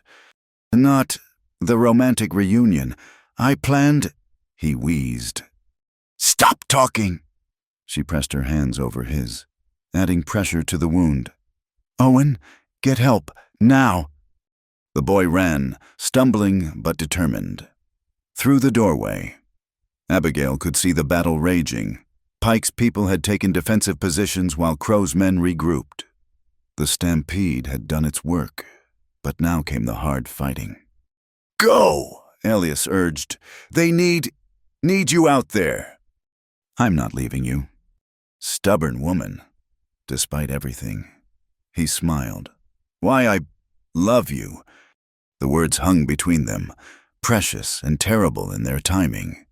She wanted to respond, to say the words burning in her throat, but footsteps approached heavy, measured. Silas Crow filled the doorway, no longer immaculate. Dust and blood spotted his expensive suit, but his eyes remained cold as winter stone. "Touching scene," he observed. Gun steady in his hand, the widow and her dying lover. Almost poetic. "It's over, Crow," Abigail said, not moving from Elias's side. "The federal marshals are coming. Your men are scattered. Surrender now and—" "Surrender," he laughed, the sound sharp as breaking bones. "I built this territory. Every ranch, every business, every life exists because I allowed it. You think one ledger, one scandal will end that?" "No," a new voice said from behind him. "But we will." Marshal Stockton stood flanked by federal agents, guns drawn, behind them. She glimpsed Owen, Doctor, Holcomb, and half the town's defenders. The battle outside had turned. Crow's face went through a series of expressions, disbelief, rage, and finally, a terrible calm. "You've destroyed everything, order, progress, the natural structure of—" "Men like you always think brutality is natural," Stockton interrupted. "Drop the gun." For a moment, Crow seemed to consider shooting anyway. Then, with deliberate slowness, he let the weapon fall. As the marshals took him away, Abigail turned her attention back to Elias, doctor. Holcomb was already working, hands swift and sure. Will he... She couldn't finish the question. He's tough, the doctor said without looking up. Lost blood, but nothing vital hit. Though at this rate, I should just install a permanent patch. Relief made her knees weak. She stroked Elias's hair as they loaded him onto a stretcher, his hand gripping hers with surprising strength. Told you, he murmured, too stubborn to die. The sun was setting by the time order was restored. Crow's empire had collapsed like a house of cards, his men surrendering or fleeing. His papers, those that survived, seized as evidence. The cattle were rounded up, their legitimate owners identified by brand. Abigail sat in the depot office, now a makeshift medical station, watching Elias sleep. Around her, the wounded were being tended remarkably few, considering the stampede had done more damage than bullets, leaving Crow's forces too scattered to mount real resistance. We did it, Owen said wonderingly. He sported a black eye and split lip but seemed to have grown inches taller in the past hours. We actually did it. You did it, Pike corrected, entering with his arm in a sling.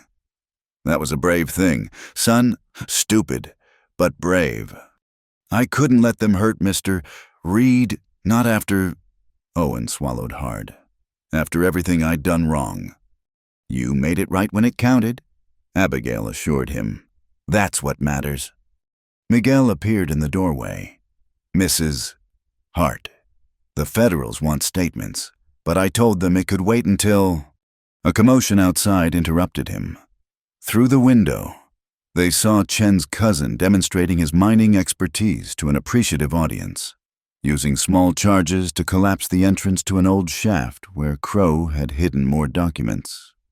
Found them, Rosa announced, entering with a box of papers. Including these deeds he forced people to sign, but never filed. Looks like half the valley gets their land back. As she spoke, Elias stirred, eyes opening to find Abigail immediately. Still here? He asked weakly. Where else would I be? She squeezed his hand. Someone has to keep you from getting shot every week. Might be a full-time job. Good thing I'm looking for work. My shop has some broken windows to fix. About that? Pike cleared his throat.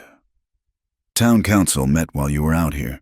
Voted to pay for repairs to any property damaged in what they're calling the restoration. That includes your shop, the Santos barn, even the church bells that cracked from all that ringing. The restoration, Abigail tested the word. Sounds like something from a history book. It will be, Stockton said from the doorway. What you people did here, standing up to corruption, fighting for justice, that's the kind of story that matters, the kind that inspires. As if to underscore his words, they heard singing from outside the Mexican families celebrating with an old corrido, their voices rising in harmony with the Protestant hymns from Mitchell's congregation and the work songs from Chen's people. Different languages, same joy. Listen to that, Rosa said softly. That's what Crow never understood. We're not separate communities to be divided. We're one people, when it matters. The singing grew louder, drawing people from the building to join in. But Abigail stayed beside Elias, content to hold his hand and watch the stars appear through the window. What happens now? He asked. After the trials, the testimony... Now we rebuild, she said simply. Better than before. Together. He studied her face in the lamplight. I meant what I said, in the warehouse, about how I feel. I know. She leaned down, kissing him gently, mindful of his injuries. I love you too, despite your terrible habit of getting shot. I'll work on that, he promised. Maybe Pike's offer of a deputy position might be worth considering. Steadier work, less bleeding. A lawman, she mused. My mother would be scandalized. Her daughter with a badge-wearing gunslinger. Former gunslinger, he corrected, now dedicated to boring paperwork and peaceful arrests. They both knew it wouldn't be that simple. There would be trials, threats from Crow's remaining supporters, the slow work of rebuilding trust and law. But looking at him battered but alive, choosing to stay rather than run, Abigail felt hope unfurl in her chest like spring flowers after a hard winter. Outside, someone had started a fiddle, and the singing turned to dancing. Through the window, she could see Pike teaching Owen a reel, Miguel swinging his daughter in circles, Chen's normally stoic cousin grinning as he attempted a waltz. Go, Elias urged. Celebrate. You've earned it. Later, she said, settling more comfortably in her chair. Right now, I'm exactly where I want to be. He squeezed her hand, and together they watched their community, their family, really dance in the shadow of Crow's fallen empire. From the ashes of corruption and fear, something new was growing, something worth fighting for, something worth staying for. The stars wheeled overhead, ancient and unchanging, bearing witness to the small victories of ordinary people who'd chosen to stand together.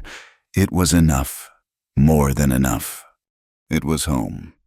The sound of hammers rang across Lobo Flats like church bells, each strike a declaration of renewal. Where the Santos barn had burned, fresh timber rose against the desert sky. Abigail paused in her work, wiping sweat from her brow, to watch the community rebuild what Crow had destroyed. Higher on the left, Miguel called out, steadying a beam while Chen and his cousins worked the other end. The Chinese workers had stayed after the railroad job, finding welcome they'd never expected in a frontier town. Reverend Mitchell, sleeves rolled up and collar dusty, handed up boards to Owen Dell, who'd taken to construction with the same dedication he'd once given to telegraphy. The boy had testified for 3 straight days at Crow's trial, voice steady despite the threats that came nightly to his boarding house window. Mrs. Hart, might we speak? She turned to find Jonah Pike, no longer sheriff, but somehow looking younger for it. His resignation had surprised no one. 20 years of compromise weighed heavy, and he'd chosen to step aside for someone untainted by the old ways. Of course, Mr. Pike. He gestured toward the town square where a small ceremony was preparing. Town councils made their decision about the new sheriff. Thought you should hear it proper. She followed him, noting the changes 3 weeks had wrought. Crow's Hotel now housed federal investigators. The telegraph office had been reorganized under honest management. Even the saloon seemed cleaner, its patrons no longer segregated by race or language. In the square, a podium had been erected. Judge Harriman, sent from Santa Fe to replace the corrupt Judge Bentley, stood ready to administer the oath. The crowd gathered quickly, faces expectant. Before we begin, Harriman announced, I'm told there's other business to conclude. Mr. Pike. The former sheriff stepped forward, looking uncomfortable at the attention. 20 years I wore this badge, he began, voice carrying across the square. Not always well, not always right, but I learned something these past weeks. Sometimes the best thing an old lawman can do is know when to step aside for better folks. He turned to where Elias stood, still favoring his wounded side. Reed, get up here. Abigail watched Elias's face cycle through surprise, uncertainty, and finally determination as he climbed the steps. He'd recovered well from his wounds, though Dr. Holcomb insisted on weekly checkups and strict orders against heroics. Elias Reed, Judge Harriman intoned, do you swear to uphold the law with fairness and integrity, to protect all citizens regardless of station, and to serve justice rather than power? I do, Elias replied, his voice carrying the weight of his past and the promise of his future. Pike pinned the star to Elias's chest with hands that barely trembled. Wear it better than I did, son. The crowd erupted in applause, Miguel whistling, Chen's cousins cheering in Cantonese, the church ladies dabbing at tears. Abigail felt her own eyes burn as Elias sought her gaze across the crowd, his expression soft with wonder and determination. "Speech!" someone called out, and others took up the cry. Elias cleared his throat, clearly uncomfortable but resolute. "I've been a lot of things in my life. Some good, some less so. Never thought I'd wear a badge. But this town taught me something about second chances, about people standing together. I can't promise to be perfect, but I promise to try, to serve all of you, equally and fairly." He paused, then added, "And my first act as sheriff is appointing Miguel Santos as deputy. Man who'll face down hired guns to protect his neighbors is the kind of help I need." The crowd roared approval as Miguel, stunned, was pushed forward to receive his own badge. Rosa wept openly, baby Manuel gurgling happily in her arms. Later, as the celebration continued, Abigail found Elias sitting on her shop's repaired porch, star glinting in the late afternoon sun. "Sheriff Reed," she said, settling beside him, "has a nice sound." "Better than Gunslinger Reed, I suppose." He shifted, wincing slightly. "Though I am not sure I'm ready for this. The responsibility." "You stood up to Crow when you had nothing to gain. You took bullets protecting others. You're more ready than any man I know." He studied her, something shifting in his expression. "Abigail, I need to tell you something. About Sarah, my wife who died." She stilled. He'd mentioned the loss, but never details.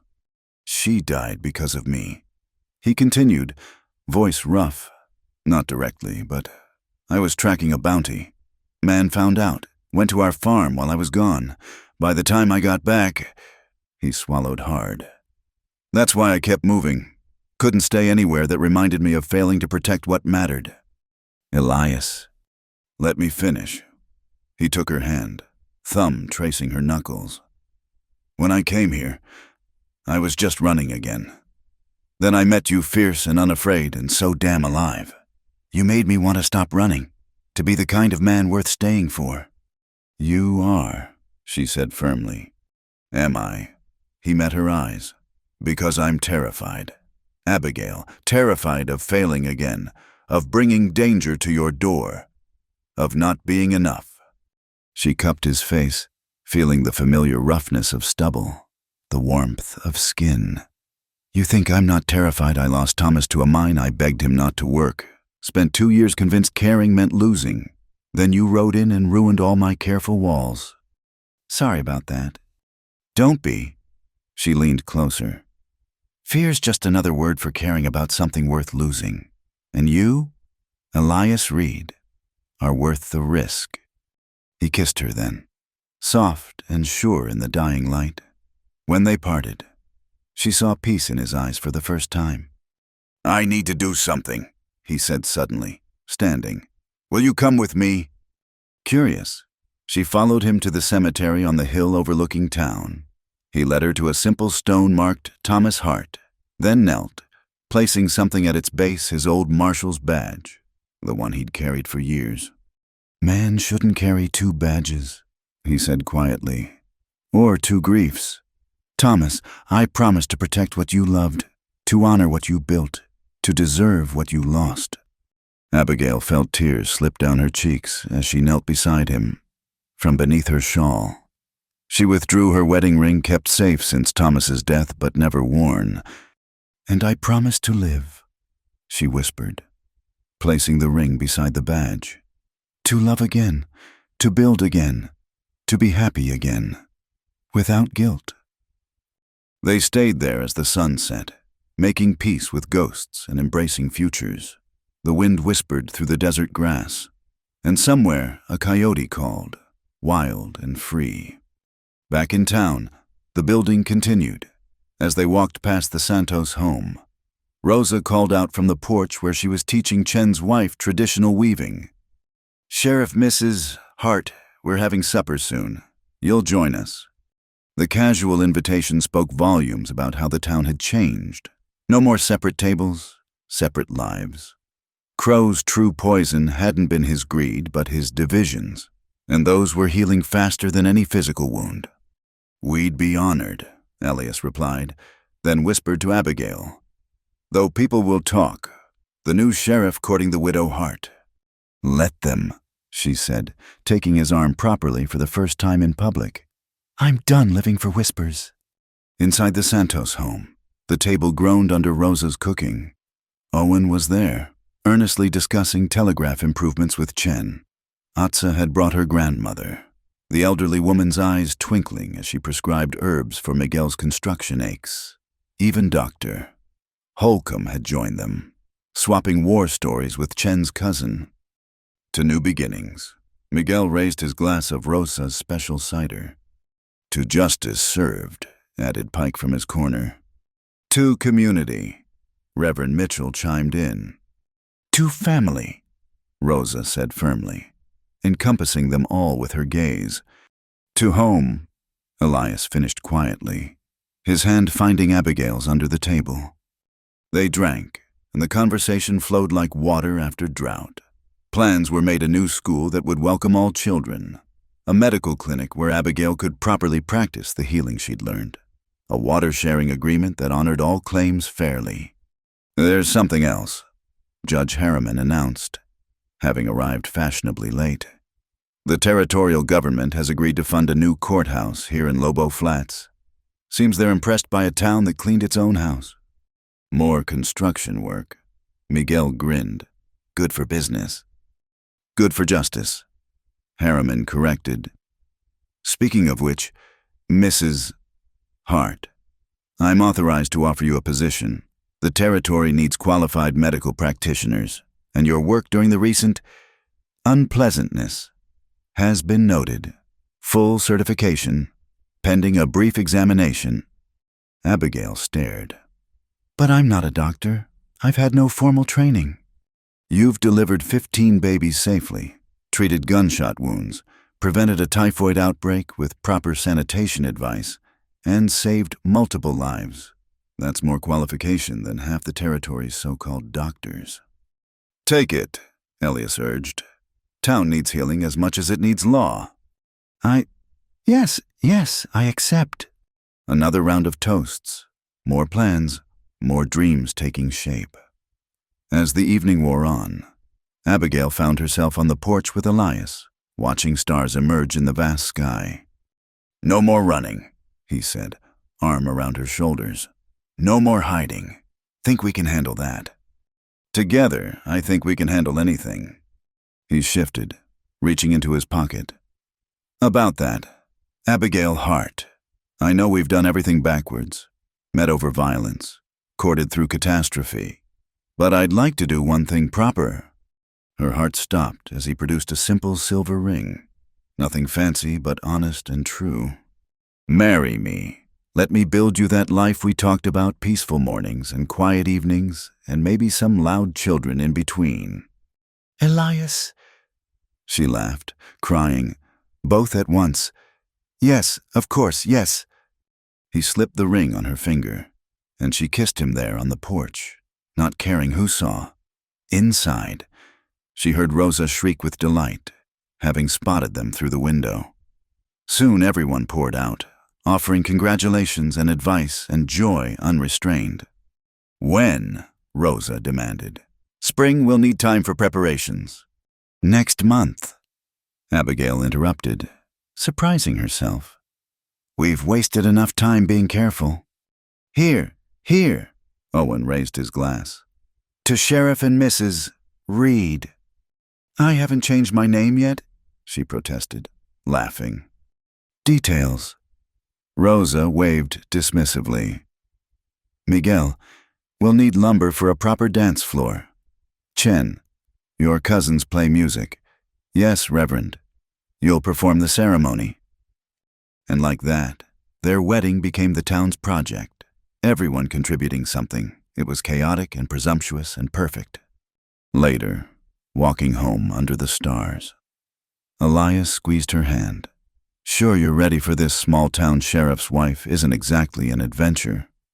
"Every day with you is an adventure," she replied. "Besides, someone needs to keep you from getting shot at our wedding." I make no promises. Seems to be a hazard of being near you. She laughed, the sound bright in the darkness. Then I guess we're perfect for each other. Above them, the Milky Way stretched like a river of light, ancient and eternal. Below them, Lobo Flats slept peacefully, no longer divided by fear and greed, and between heaven and earth. Two souls who'd found each other across loss and violence chose to build something new from the ashes of what was. The wedding would be beautiful chaos. The town would continue healing. There would be challenges. Crow still had supporters. Prejudices died hard, and the frontier remained unforgiving. But tonight, walking toward a future neither had dared imagine. Abigail and Elias knew they'd found what they'd stopped looking for a place to belong. Work worth doing, and love worth every risk, every. The desert wind sang through the sage, and if it sounded like a blessing, perhaps it was. Spring came to Lobo Flats like a promise kept, painting the desert in unexpected colors. Purple lupines carpeted the valley where cattle had trampled during the stampede. Golden poppies nodded along the rebuilt fences, and beside the flowing waters of Spring Bend, now freely shared among all families, wildflowers bloomed in defiant abundance. Abigail stood at her clinic window, watching the morning transform the landscape.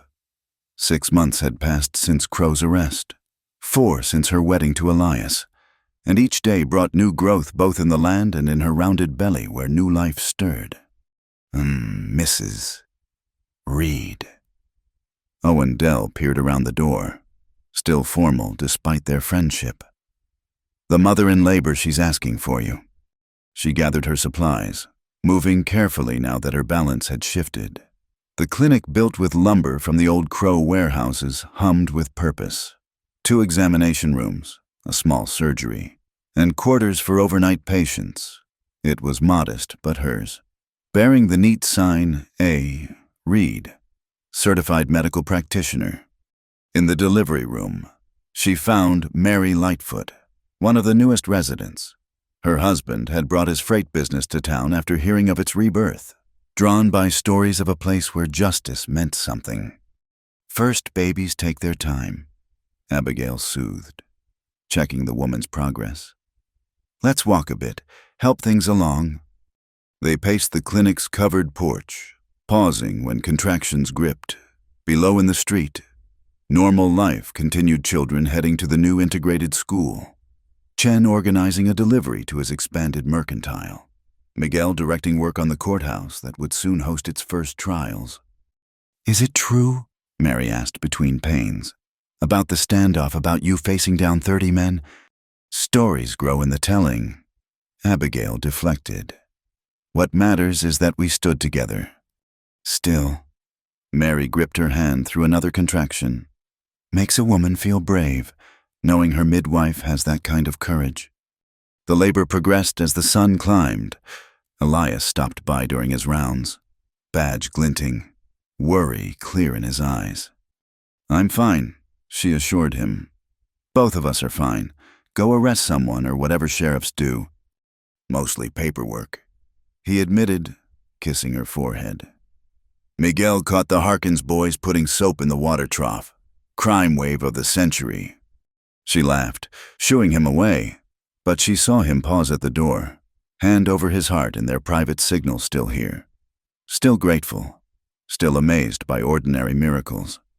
Mary's daughter arrived with the afternoon sun, squalling and perfect.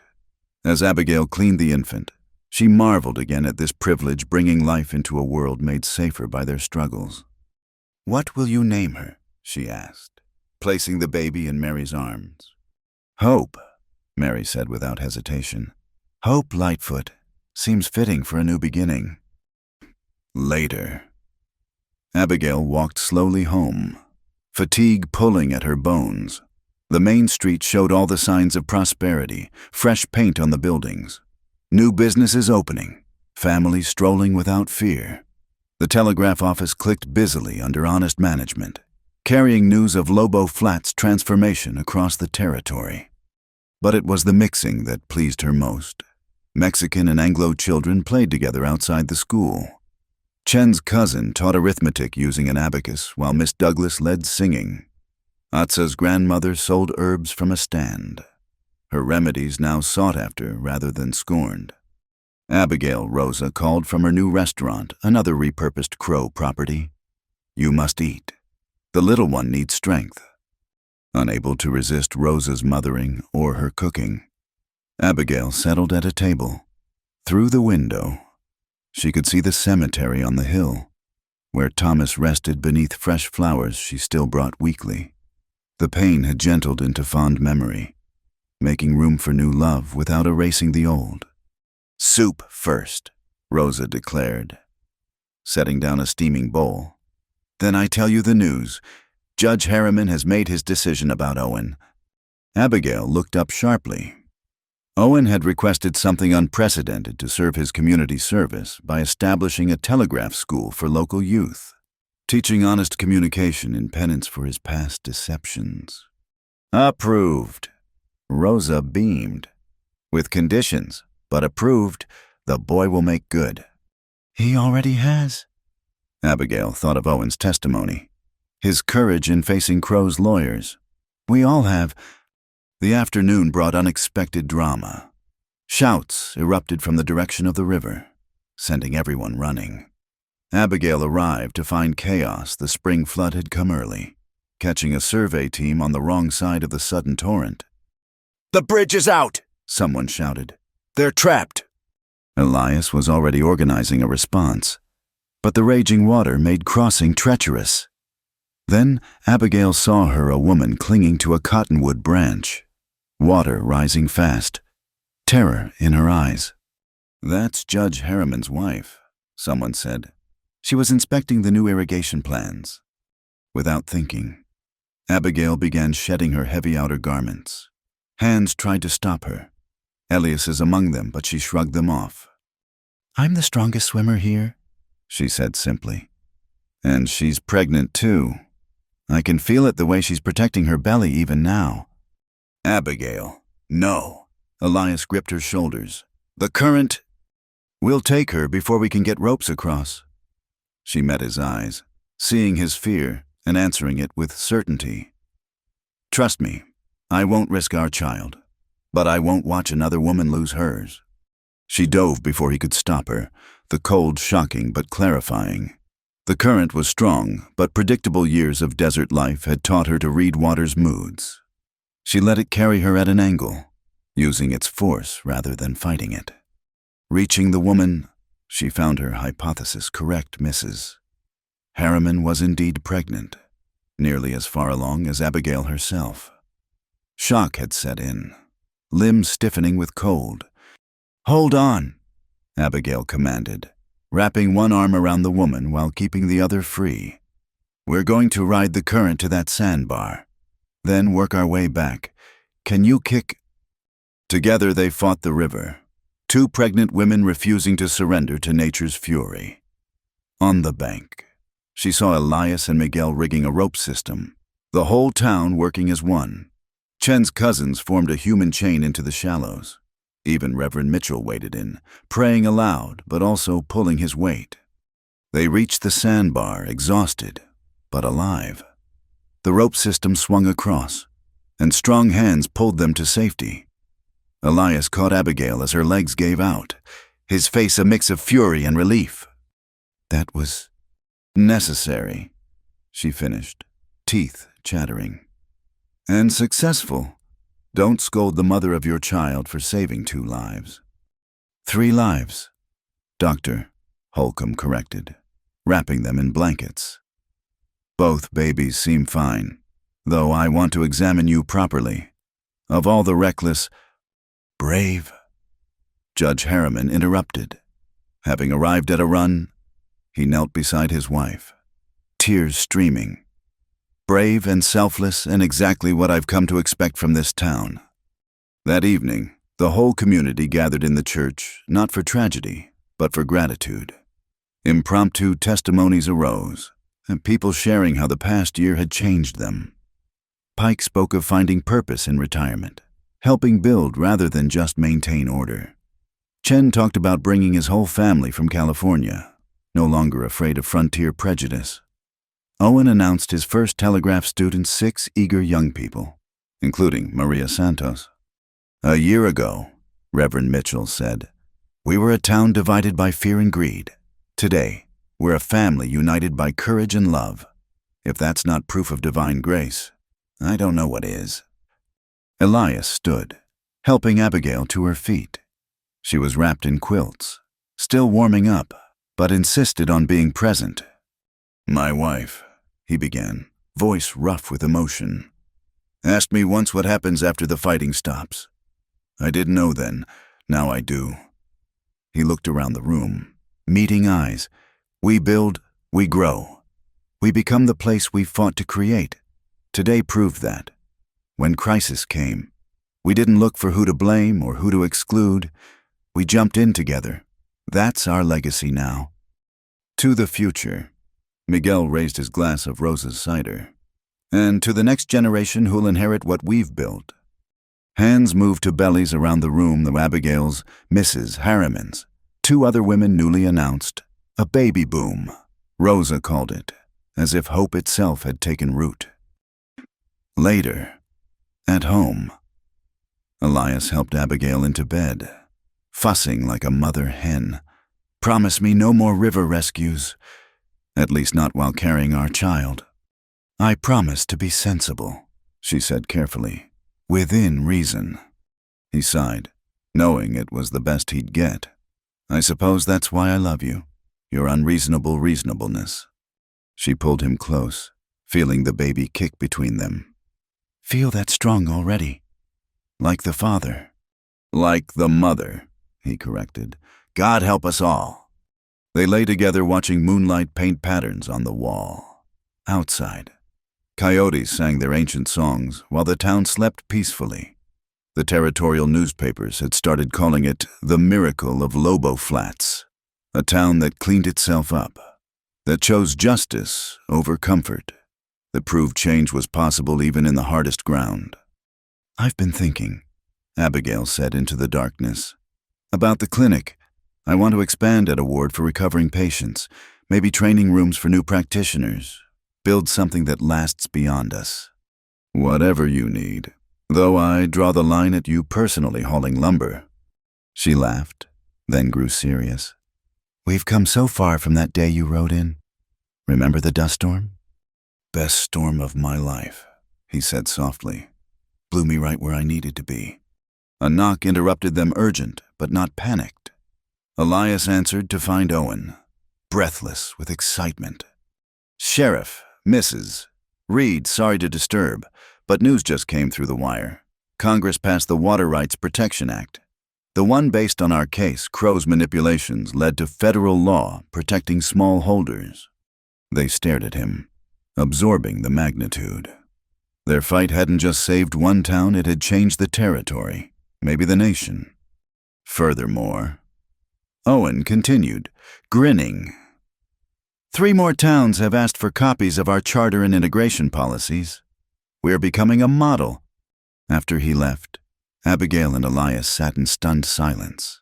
Then she began to laugh, deep, joyful laughter that shook her whole body. "What?" Elias asked, smiling at her mirth.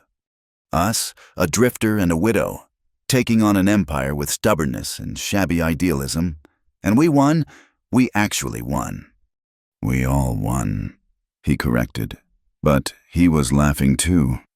As dawn approached, painting the desert in shades of rose and gold, Abigail stood at their window. The town spread below, peaceful, prosperous, united. Not perfect, never perfect, but trying, always trying. The baby kicked again, strong and insistent. Soon there would be new life to add to the chorus, new dreams to build, new challenges to face. But they would face them together, all of them. This unlikely family forged in crisis and tempered by hope. "No regrets?" Elias asked, joining her at the window. "None," she said firmly. "Every scar, every fear, every desperate choice, they all led here, led to us, led to this." He kissed her temple, and together they watched the sun rise over Lobo Flats. Behind them, The past, ahead, the future. And in this moment, perfect, precious, and completely theirs the present. The desert bloomed around them, proof that even the harshest ground could nurture beauty when tended with courage and love. And in a small town that had chosen justice over safety, community over division, hope over fear, the seeds of change continued to grow. Some stories end with sunset rides into the unknown, but the best ones, Abigail thought, end with sunrise over home messy, challenging, gloriously alive home, where every day brought new chances to choose love over fear, courage over comfort, together over alone. And in Lobo Flats, as spring gave way to summer and new life stirred in a dozen hopeful places, that choice was made again and again and again. The end was just another beginning, the sweetest kind of all. Thank you so much for listening to this story. I'd love to know where in the world you're enjoying these Wild West tales. Please share in the comments below so we can connect and discuss your thoughts about Abigail and Elias's journey. If you enjoyed this story, please subscribe to Wild West Night, give this video a like, and hit that hype button to help more listeners discover these frontier adventures. Your support means everything and helps keep these stories alive.